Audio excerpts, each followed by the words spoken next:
안녕하세요. 저는 30대 중반의 돌싱이에요. 제가 이렇게 사연글을 작성하게 된 건 기가 막히고 욕도 나오는 제 이혼 과정 때문인데요. 정말 세상에 믿을 놈 하나 없다는 교훈을 비싼 값을 치르고 톡톡히 배웠다고 생각해요. 저희 집은 부자는 아니었지만 부족함 없이 자랐어요.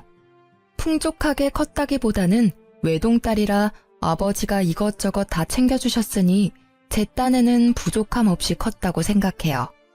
그런 저에게 부족한 게 있다면 그건 엄마의 존재였죠. 그리고 그건 제가 작은 결혼식을 생각하게 된 계기가 됐어요. 아버지를 혼주석에 혼자 앉히고 싶지 않았고 어머니의 빈자리를 실감하고 싶지도 않았으니까요. 그런 제 생각에 동의를 해준 건 남편이 처음이었어요. 제가 남편과 만나게 된 이유는 대학 동기 때문이었어요. 친하게 지낸 적은 없었는데 자기 친오빠랑 잘 어울릴 것 같다며 만나보라고 하더라고요. 그때는 갑자기 연락해서 자기 가족을 소개해주는 것에 놀랐지만 별 생각 없었던 것 같아요. 그때 좀 더 주의를 기울였어야 하는 건데. 어쨌든 그렇게 동창의 소개로 그녀의 오빠를 만나게 됐고 우리가 같은 회사에서 일한다는 우연이 겹치며 저희 사이는 마치 운명 같은 것이 있다고 믿게 됐어요. 비밀리에 사내 커플이 되어 만나는 건 무척 재미있었어요. 그리고 그 사람은 저처럼 작은 결혼식이라는 것에 크게 공감해 주었고 자기도 원한다면 그런 작고 아기자기한 결혼식을 하고 싶다고 했죠. 그렇게 가까워진 저희는 결혼을 하게 됐어요. 가족들과 친구들만 불러서 소박하게 한 결혼. 시댁 식구들도 너무나 좋아해줬어요. 우리는 축의금 같은 건 필요 없다. 이렇게 프라이빗하게 하니 너희한테 집중할 수 있어서 좋다. 그런 이야기를 시모가 했죠. 그 당시 제가 시댁에 받은 인상은 이런 푸근함과 이상할 정도로 허세와 허영이 있다는 점이었어요. 그리고 그런 점 때문인지 저와 친정아버지에게 손을 벌리는 일이 종종 있었어요. 적은 액수부터 시작해서 몇백씩 큰 액수까지. 그래도 신경 안 썼어요. 어차피 다 우리한테 돌아올 거라는 생각이었으니까요. 남편은 무척 잘해줬어요. 우리 사이에 아이가 없다는 게 조금 문제이긴 했지만 아직 결혼 생활한 지 길지 않으니 곧 생길 거라는 믿음도 있었죠. 다정하고 상냥하고 나를 공주처럼 대해주는 남편에게 단점이랄 게 있다면 바로 친구가 많다는 것과 여전히 비밀 연애를 좋아한다는 것이었죠. 저와 있을 때는 저에게 집중하던 남편은 친구가 불러 나가기만 하면 연락이 뚝 끊겨 제 걱정을 사고는 했죠. 그리고 회사에 결혼한 사람이 같은 회사 사람이라고 밝히고 싶었는데 남편이 그걸 못하게 하더라고요. 직원들을 초대하지 않은 결혼식이라 제 동기들과 상사들은 제가 결혼한 것을 나중에야 알게 됐거든요. 그리고 그 상대방이 우리 회사 사람이라는 건 아무도 모르고 있었고요. 남편은 집 주소를 시댁 본가로 적어서 제출했기 때문에 알아채는 사람이 없었어요. 그때는 이런 주도면밀한 점이 그냥 사내 연애의 불편함 때문인 줄 알았는데 나중에 알고 보니 그게 아니었더라고요. 그렇게 1년쯤 결혼 기간을 유지하고 있었는데 그 사건이 제게 일어났어요. 남편이 며칠 전부터 폰으로 시계를 하나 찾아보고 있더라고요. 슬쩍 보니 비싼 브랜드는 아니었지만 신경이 쓰이는지 내내 보고 있더라고요. 사고 싶은 건가? 하는 생각으로 가만히 떠올리니 곧 결혼기념일이 다가오더라고요. 저는 남편이 원하는데 사지 못하는 것처럼 보여 제가 사주기로 마음먹었어요. 그래서 몰래 남편이 보던 시계의 모델명을 알아낸 뒤 저도 여러 SNS로 그 시계를 검색해봤어요. 착용한 사진이라던가 금액대가 괜찮은지, 그리고 쓸만하고 하자는 없는지. 그렇게 사람들이 올린 사진들을 보는데 아주 작은 한순간 제 눈을 사로잡은 사진이 하나 있더라고요. 사진을 착용한 한 남성의 사진이었는데 얼굴은 나오지 않았고 상체만 나온 사진이었죠.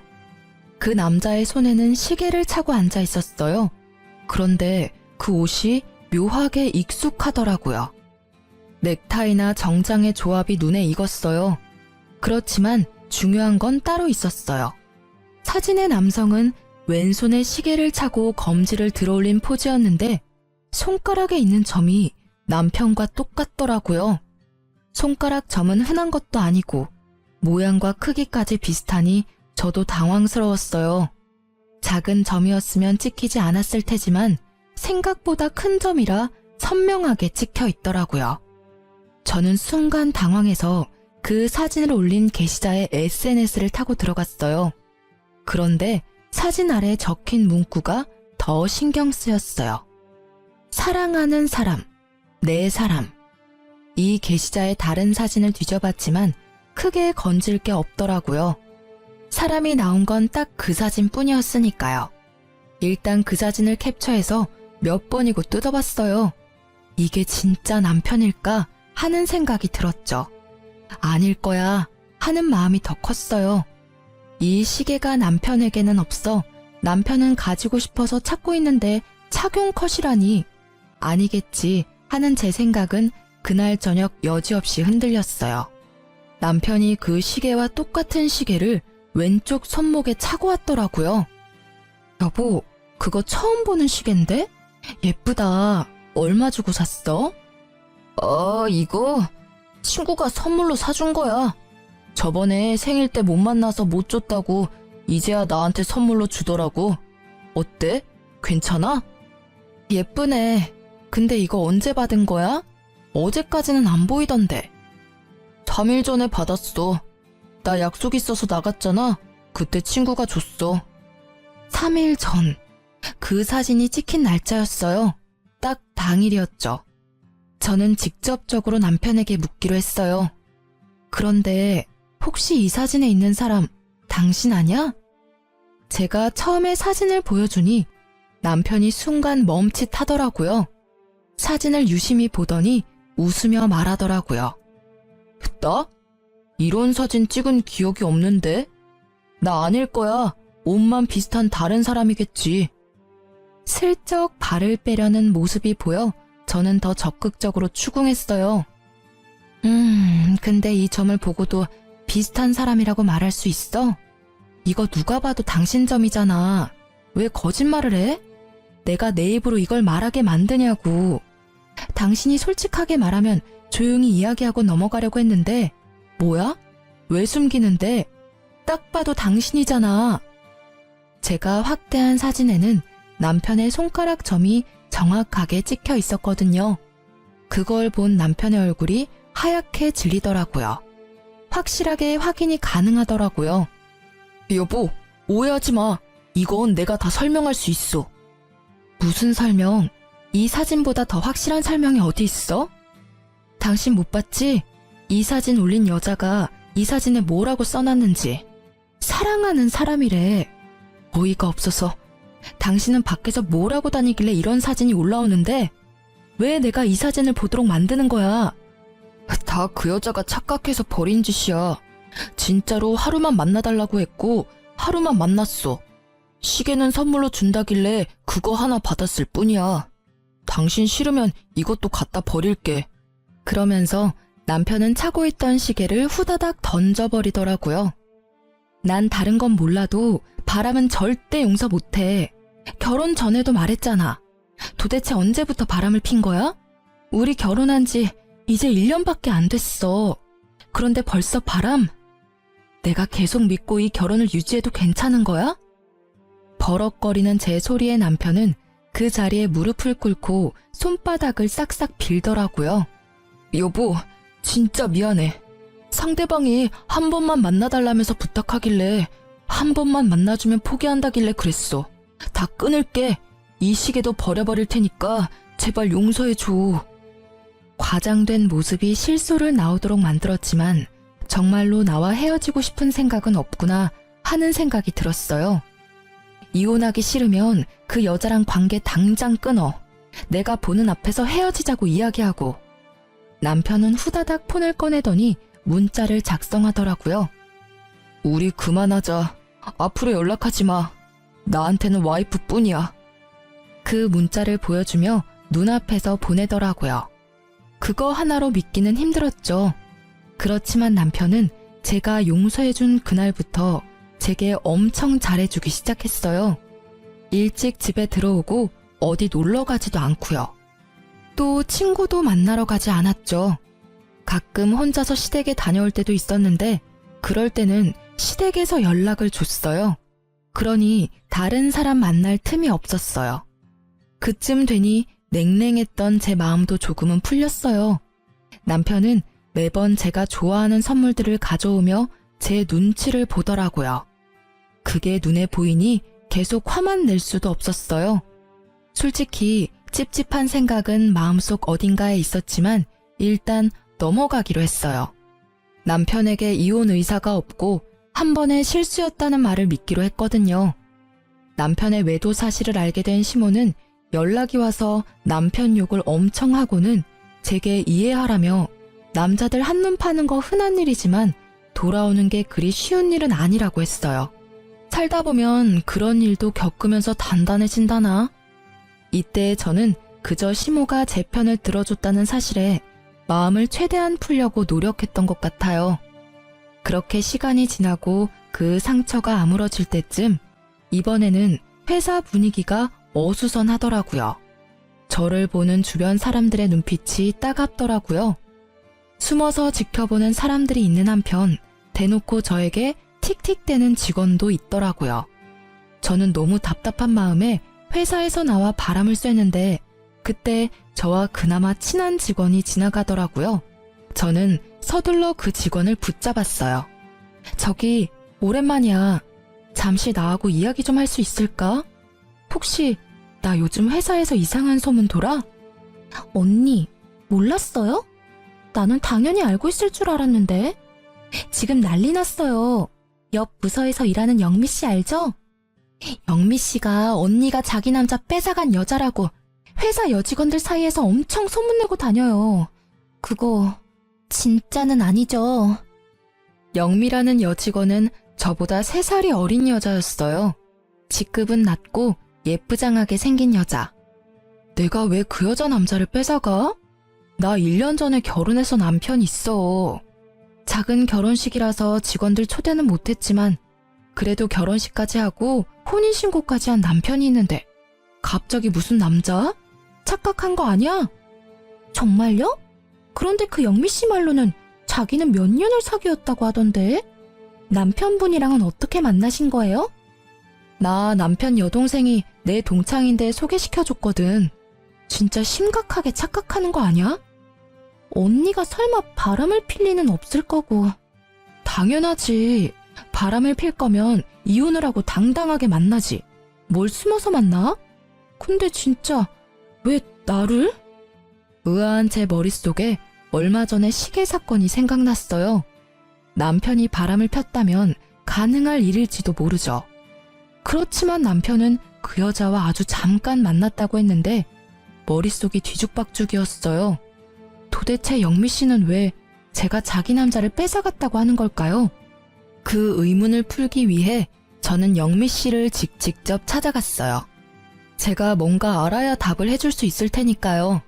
그런데 그 여직원의 친구들이 저를 막더라고요. 마치 제가 그 여직원에게 화를 내러 온 것처럼 굴더라고요. 이 사람들의 머릿속에 제 이미지가 어떻게 정착되어 있는지 잘 알겠더라고요. 여기는 왜 오셨어요? 제 동기한테 화내러 오신 거면 저하고 이야기해요. 얘는 마음이 어려서 말도 제대로 못하니까요.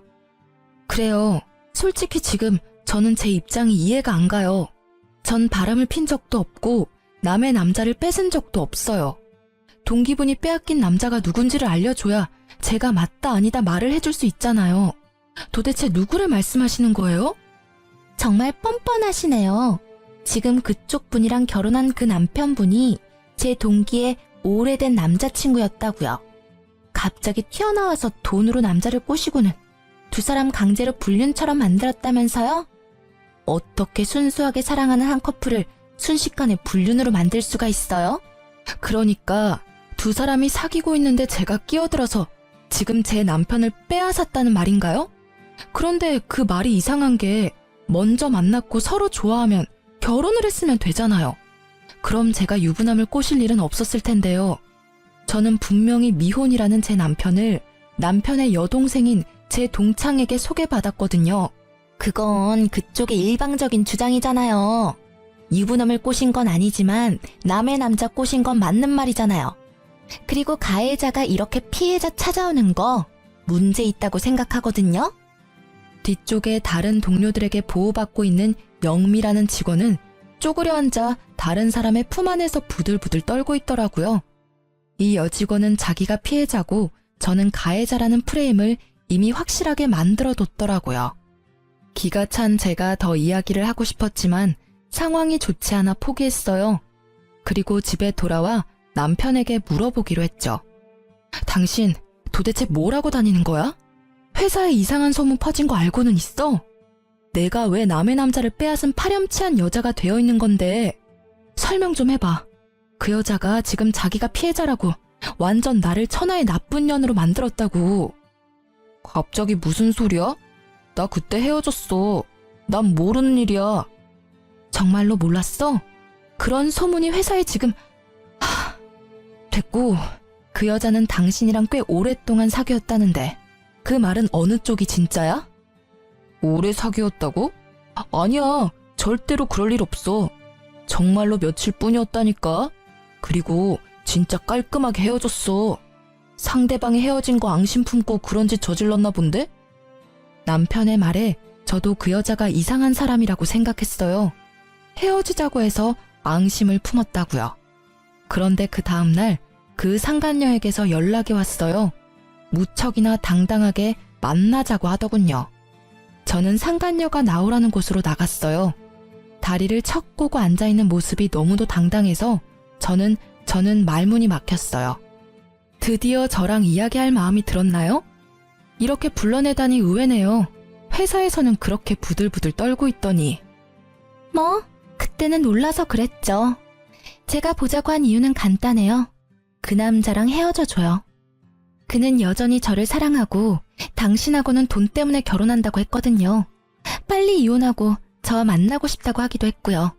만약 헤어져주면 최소한 당신 이야기는 더 이상 퍼지지 않도록 해줄게요. 이미 퍼졌는데 더 이상 퍼지지 않도록 해준다는 건 큰 의미 없는 거 아시죠? 솔직히 저는 아직까지는 남편 말을 믿어요. 당신과 헤어졌다고 하더라고요. 최근까지 딴짓도 안 했고 당신 만나러 갈 시간도 없었어요. 아, 그거요? 혼자 시댁 자주 가지 않았어요? 그러고서 저한테 온 거예요. 가족한테는 거기 있다고 말해달라고 했고요. 전 그 집 사람들하고도 친하거든요. 그리고 혹시 못 믿겠으면 보실래요? 저랑 그 사람이 나눈 대화 내용? 상간녀가 보여준 톡 내용은 보는 동안 토할 만큼 역겨운 대화로 가득했어요. 더러운 기분에 결국 저는 화가 머리끝까지 났죠. 헤어졌다고 해놓고는 거짓말을 했으니 제가 돌아버리지 않겠어요? 그런 저에게 상간녀가 한마디를 때리더라고요. 솔직히 난 피해자잖아요. 잘 사귀고 있는데 당신이 내 남자와 바람핀 거니까. 게다가 돈으로 유혹해서 남자 뺏어간 가해자는 당신이고. 피해자라 그렇게 치면 제 쪽이 더 큰 피해자 아닌가요? 저는요, 당신하고는 달리 그 남자 가족한테 소개받아서 결혼했어요. 분명히 말해두지만 저는 그 남자가 유부남이었다거나 다른 여자가 있었다면 절대로 결혼 안 했을 거고요. 이것만 보면 저는 혼인빙자 사기를 당한 거거든요? 맞잖아요. 당신 말대로 그 집안 사람들이 당신과 그 남자 사이를 인정하고 있었다면 저에게 왜 남자를 소개시켜 줬겠어요? 의도가 확실하게 있으니까 소개시켜 줬을 거고 뭔가 목적이 있으니까 당신이 있는 걸 숨겼을 테고 그리고 그 의도와 목적이 돈이라는 건 당신한테 들어서 이미 짐작이 됐고요. 저한테 그런 거 따져봐야 소용없는 거 아시죠? 이미 당신은 회사에서 남의 남자 뺏어간 천하의 나쁜 년이거든? 회사에 얼굴을 들고 다닐 수 없을 정도로 퍼졌으니 회사 그만두고 내 남자하고도 당장 헤어져. 당신 때문에 우리 애는 지금 호적에도 올리지 못하고 아빠 없이 크게 생겼거든? 여기서 진짜 빡쳤어요. 애가 있었다는 걸 처음 들었잖아요. 그만큼 오랜 세월 함께 해왔다는 걸 들으니 배신감이 확 밀려왔어요. 저는 그녀의 말에 즉시 이혼을 결심했어요. 그렇지만 상간녀에게는 이혼해주겠다 이야기하지 않았어요. 저만 당할 수 있나요? 전 회사를 그만둘 생각도 없었고 이대로 천하의 나쁜 년이 되고 싶은 생각은 추호도 없었죠. 그래서 그 상간녀에게는 남편과 이야기해보고 결정하겠다고 하고 헤어졌어요. 그렇지만 언제까지고 냉정하게 유지하는 건 못할 짓이더라고요. 그래서 시댁으로 찾아가서 한바탕 했어요. 다들 알고 계셨죠? 여자 있는 거. 심지어 애 있는 것도 아시면서 저하고 이 남자 결혼시킨 거죠? 이 혼인은 무효고 당장 이혼할 거예요. 그리고 이 집안 사람들 싹 다 고소할 거예요. 아가, 제발 다시 한번 생각해보면 안 되겠니? 이혼은 안 된단다. 그 여자는 멀리 보내마. 절대로 네 눈앞에 띄게 하지 않을 거야. 두 사람을 억지로 갈라놓는 한이 있더라도 너희는 헤어지면 안 돼. 도대체 무슨 생각들을 하셨던 거예요? 여기 있는 사람들 전부 한통속이에요? 처음부터 나한테 의도적으로 접근한 거냐고요. 어쩐지 몇십만 원부터 몇백만 원까지 돈 빌려달라고 할 때부터 내가 알아봤어야 했는데 그 여자 한 말 중에 틀린 말이 없네요. 돈 때문이라더니 내가 미쳤지. 여보, 정말로 이혼은 안 돼. 그 여자랑 진짜 깨끗하게 헤어질게. 그리고 애도 어차피 호적에 안 올렸으니까 난 깔끔하잖아. 그러니까 제발. 깔끔 같은 정신 나간 소리를 하는 남편을 보며 저는 버럭할 수밖에 없었어요. 당신한테 제일 짜증나. 당신 헤어졌다고 해놓고 오늘 아침에 그 여자한테 보낸 톡에도 사랑한다고 적어 보냈더라. 그리고 시댁에 간다고 한 날 빠짐없이 그 여자 집에 갔었다며? 그런 주제에 뭐? 이혼은 안 돼? 네가 안 된다고 하니까 더 하고 싶네. 그리고 헤어진다고? 저번에도 헤어진다고 해놓고 못 헤어졌으면서 이번이라고 그게 가능하겠어? 더 꽁꽁 숨겨놓고 찾아다니겠지. 한 번 속지 두 번은 안 속아. 결국 저는 저를 붙잡는 망할 놈의 집안 사람들을 다 뿌리치고 얼른 짐 싸서 친정으로 돌아오게 됐어요. 친정으로 돌아온 저는 진짜 미쳐버릴 것 같았어요. 머릿속에는 배신당했다는 생각으로 가득했고 비참함과 상처 입은 자존심 때문에 온통 복수하고 싶은 생각뿐이었어요. 두년 놈들과 그 가족들에게까지요. 정말 수치스러움으로 회사를 가는 것조차 힘들었지만 제가 나가지 않으면 정말 패배자가 될 것 같아서 이악 물고 출근했어요. 회사에서는 여전히 불명예스러운 소문이 가득했고 저는 그 소문을 의식하지 않으려 했지만 소문을 믿고 있는 사람들이 저를 의식하니 어쩔 수 없이 제 의도와는 다르게 시달리게 되더라고요. 그래서 저는 정면으로 부딪히기로 했어요. 우선은 상간녀를 만나기로 했죠. 이혼 준비 다 되셨어요? 남편도 나하고 이혼하기를 원하면 당신 말처럼 이혼해 줄 거야. 만약 남편이 이혼을 원하지 않으면 이혼은 안 할 거고. 그리고 당신이 요구한 이직은 절대 안 돼. 나도 나름의 커리어가 있고 힘들게 그 자리까지 올라갔거든? 상간녀는 회사를 그만두지 않겠다는 말에 불만족스러운 표정으로 저를 쳐다보더라고요. 게다가 이혼을 해주겠다고 했음에도 못 믿는 것 같은 표정으로 나를 쳐다봤어요. 그래서 말했죠. 의심하는 것 같네? 내가 전화해서 직접 물어볼게. 그럼 됐지? 저는 스피커폰을 켠 채 남편에게 전화를 걸었어요. 상간녀는 몰랐을 거예요. 이 남자가 저와 헤어지고 싶지 않은 이유를요. 그 사람이 이 여자를 만나서 놀고 먹고 하는데 필요한 돈은 우리 친정아버지 주머니에서 나온 돈이었거든요. 만약 지금 당장 이혼하면 남편 놈은 파산할 것이고 그 집안 사람들조차 당장 아버지에게 빌린 돈을 갚아야 했어요. 남편 놈은 그걸 알기에 저와 이혼을 절대 하지 않겠다고 버티고 있었던 거였죠. 저는 의기양양했어요. 그리고 남편이 전화를 받았죠. 이혼 준비는 잘하고 있어? 이혼 서류 작성할 거야. 여보, 제발 다시 생각해봐. 우리 이렇게 헤어지는 거 아니잖아. 응? 난 정말 당신한테 헌신을 다했다고 생각해. 물론 잠시 그 여자 꿰매 넘어가서 내가 미친 짓을 했지만 이제는 정말 반성했고 더 이상 만나지 않을 사람이야. 그러니까 부탁이야. 그런데 그러기엔 너무 멀리까지 오지 않았어? 그 여자 사이에 애까지 있다면서. 듣지 않았으면 정말 당신이랑 그 여자 사이가 아주 잠깐뿐이었던 걸로 오해할 뻔했어. 일부러 당신이 그렇게 말한 거 아니야? 정말로 그런 거 아니야. 그 여자애는 진짜 내가 모르는 애야. 나 호적 깔끔하다니까. 그 여자가 물귀신 작전 쓰는 거야. 나 말고 다른 남자 애일지는 누가 알겠어? 그렇게 남자 꼬시기 좋아하는 여잔데. 발 빼는 남편의 목소리에 기가 찼는지 상간녀가 제 폰에다 대고 크게 소리를 질렀어요. 야, 너 말 다 했어? 미친놈이, 네가 감히 우리 애를 들먹여? 친자 검사라도 해볼래? 그래서 강제로 친부되도록 만들어줄까? 너 헤어진다면서, 이 여자랑 헤어지고 나랑 만나겠다면서. 근데 왜 매달려? 내가 회사에 소문 안 냈으면 절대로 헤어질 일 없었겠네. 너 왜 거기 있어? 야, 설마 네가 와이프한테 그딴 이야기 꺼냈어? 회사에 소문은 왜 내고 난리야? 좋게 좋게 해결하려고 했는데 너 때문에 다 망했잖아. 6년을 너랑 만났어. 네가 이 여자랑 결혼하겠다고 했을 때도 잠깐 만났다가 헤어지겠다는 네 말까지 믿었어. 그런데 이제 와서 다른 소리를 해? 너 때문에 내가 미혼모가 됐는데. 내가 그래서 조용히 있으라고 했지. 왜 들쑤셔가지고 이렇게 일을 복잡하게 만들었냐고. 6년 참은 김에 좀 더 참지 그랬어. 사람이 왜 이렇게 생각이 없어? 내가 만나주는 것만으로도 다행으로 생각해야 하는 주제에. 뭐? 생각이 없는 건 너겠지. 난 내 자식 아빠 없는 애로 만들기 싫으니까. 당장 이 여자랑 헤어지고 나랑 혼인신고해서 애 호적에 올려. 만약 안 하면 당신이 무슨 짓 했는지 회사에 다 떠벌릴 테니까. 둘이서 참 흥미롭게 싸우고 있더라고요. 저와 이혼하기를 거부하는 남편과 제가 이혼하기를 바라는 상간녀의 싸움이요. 듣고 있자니 남편은 계속 저를 속이려 했고 상간녀는 남편의 뜻인 것처럼 저와 이혼하기를 바랬더라고요. 상간녀가 이야기하지 않았으면 저는 계속 이런 사실도 모른 채 남편과 거짓으로 가득 찬 행복을 누리고 살았겠죠. 언젠가 터질 폭탄을 안고 말이에요.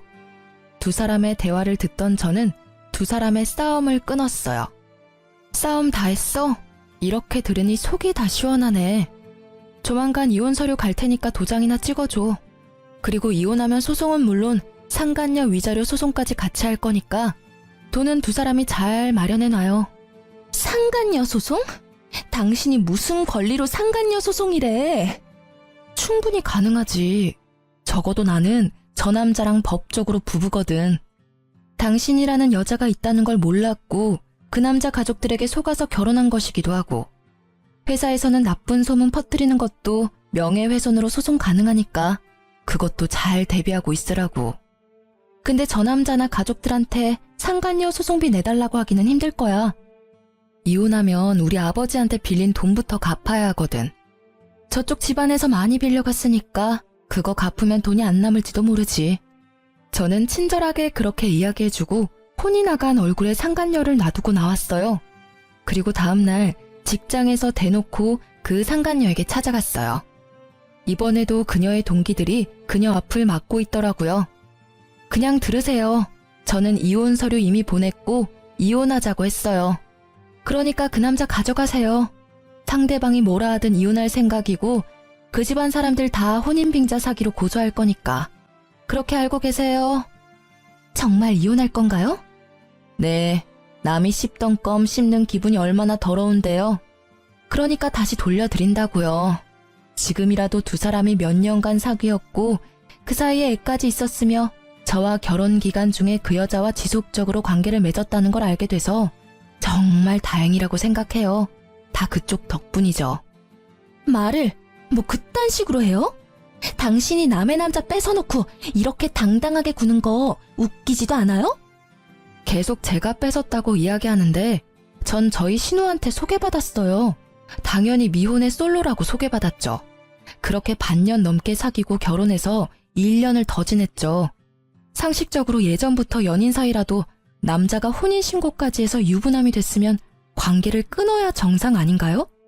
아니면 결혼 전이나 직후에 저한테 말하러 왔으면 저도 이런 식으로 1년을 허비하지는 않았겠죠.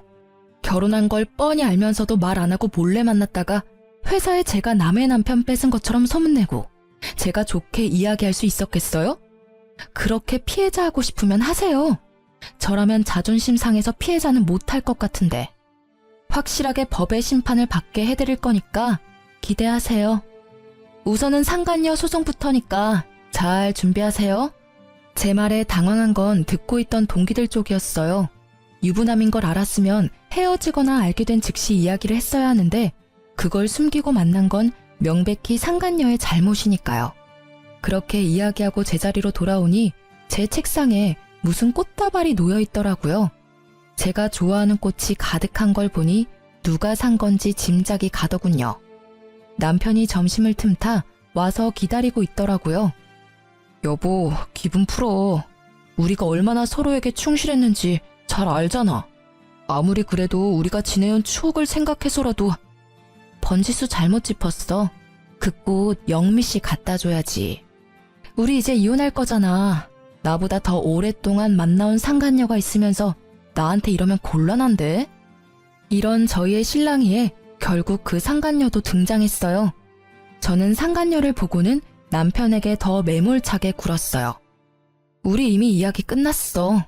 난 이런 취급 받으면서까지 당신이랑 결혼 유지하고 싶은 마음 전혀 없어. 여자의 애까지 있었으면서 총각 흉내하면서 결혼까지. 그거 사기거든? 좋은 말로 할 때 이혼해줘? 안 돼, 여보. 제발 다시 생각해봐. 진짜 헤어지지만 않으면 내가 뭐든 다 할게. 미안한데 그런 얘기는 회사에 나를 남의 남자 뺏은 년이라고 거짓 소문이나 흘린 상간녀한테나 해. 여보, 그 여자랑은 이미 헤어졌다고 했잖아. 나 진짜 깨끗해. 아무 사이도 아니라고. 다 저 여자가 오바해서 이런 액션 취하는 거야. 결국 버티다 못한 상간녀가 벌겋게 된 채 분노를 삼키고 있더라고요.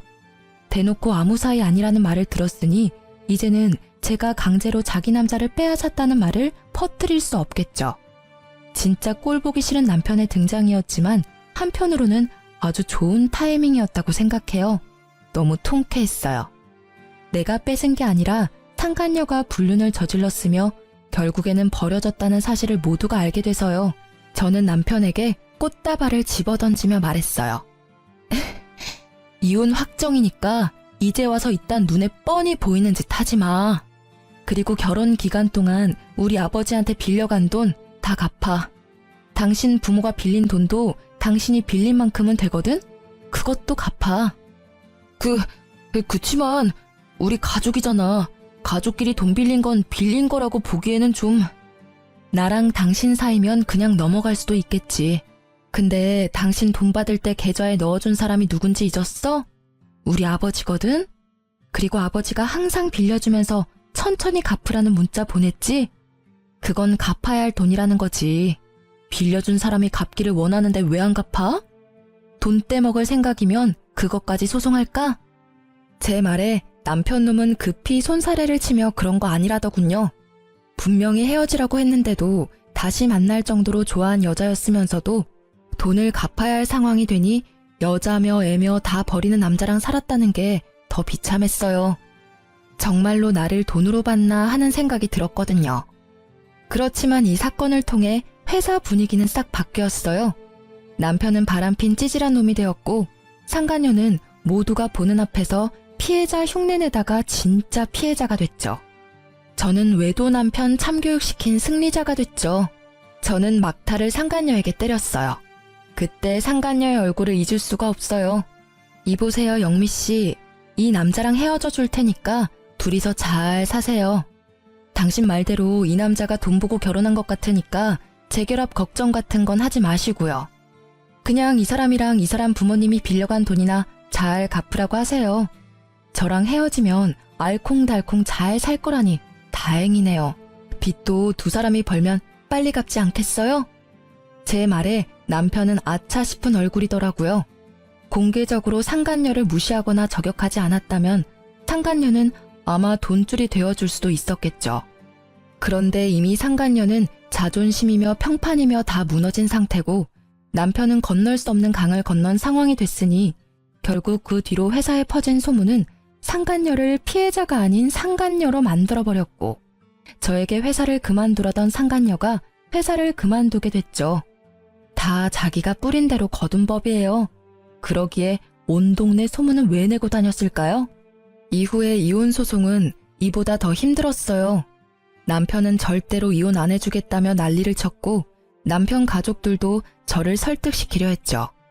저는 상간녀가 있는 데다가 애까지 있는 걸 가족들이 알았음에도 저를 소개시키고 결혼을 시켰으니 모든 것이 시댁과 남편의 책임이 있다고 이야기했어요.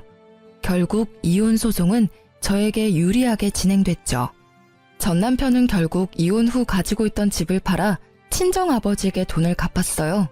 물론 시부모가 빌린 돈까지 싹 다 갚았어요.